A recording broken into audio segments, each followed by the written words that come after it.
Canadians won't be able to leave their country in 2025. Well, guys, here's another prediction. Want to throw something out there. And Canadians not being able to leave their country. Well, Canada's going through a massive brain drain, something we've been very vocal about for the last 12 years on the channel, where doctors, nurses, and all kinds are leaving, and mass exodus of youth. And obviously, when things become overpriced and the cost of living becomes unmanageable, what do people do? They just leave. Well, Canada's devising something, and then, folks, I want to add, this is just a prediction. I'm predicting this just like I've made thousands of predictions on this channel, and you probably look this up and find nothing about it, because it's just something that's squirreling around in little Mike's head. So what is going on? Canadians can't leave 2025, so I took some notes on this one. Why would they stop Canadians from leaving in 2025? Yes, the brain drain. Yes, the flow of capital, flow of money, of people selling their $3 million home and buying the same home, almost the same size, maybe a little bit bigger land down in Alabama for 70 grand. So they want to stop that. So Canadians want to stop the capital flows from leaving, or the Canadian government. Sorry, let me rephrase that there. So now I want to tie this into our 2012 video that we made for you guys, how if Canada builds a wall or a fence, it's to keep Canadians from escaping. Right?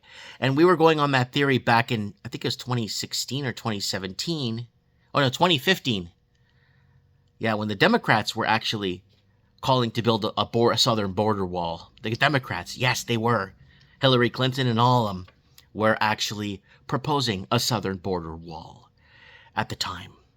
And it was for Americans, in my opinion, not to escape the incoming financial burden that's headed the tsunami of financial burden that is headed our way.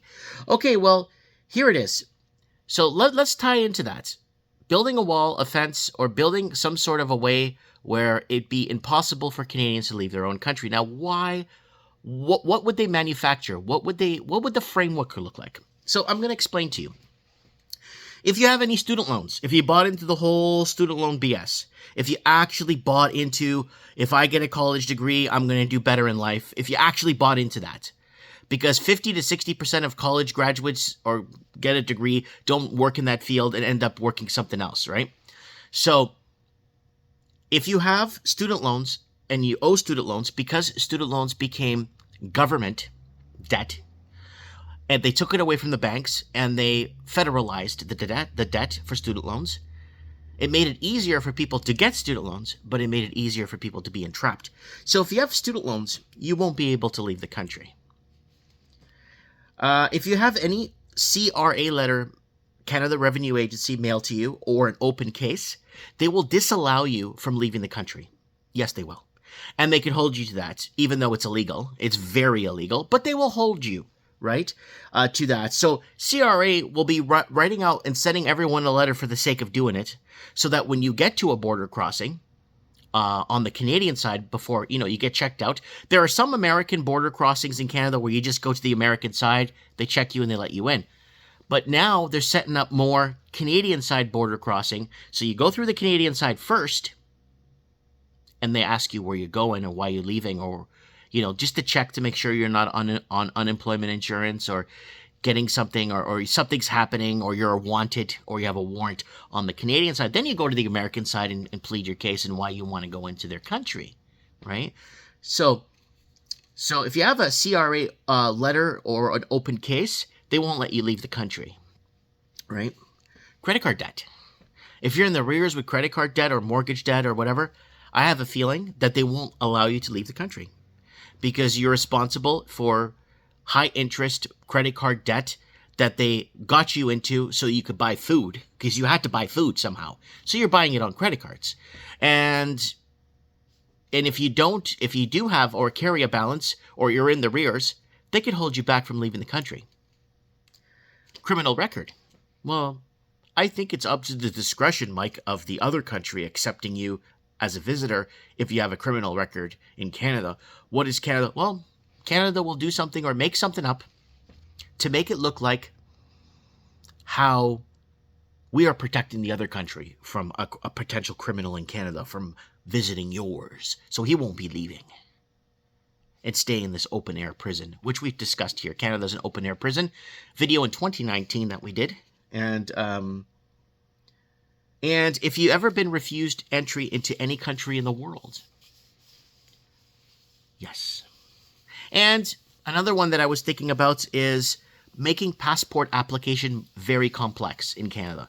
To get a passport, they're going to make it super complex, and they're going to purposely delay it on purpose so that you basically don't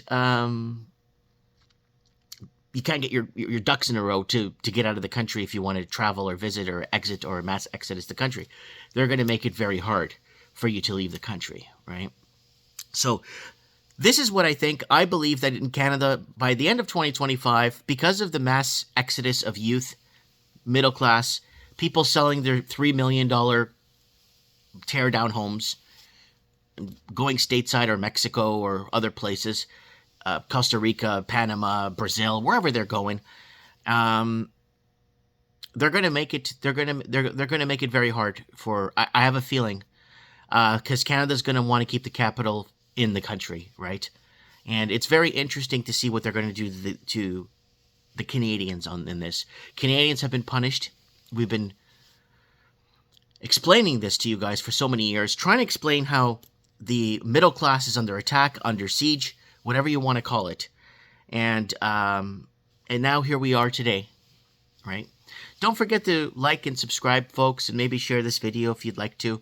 I would appreciate it very much. Look forward to reading your comments below. This is just a prediction, okay? This is a prediction. I believe that it would be almost next to impossible for Canadians to leave Canada after 2025. That's just me. That's what I believe. Capital flow is going to be a big problem in Canada as the country descends into communism, socialism, with a sprinkle of Maoism. Mike Martins here. I have spoken.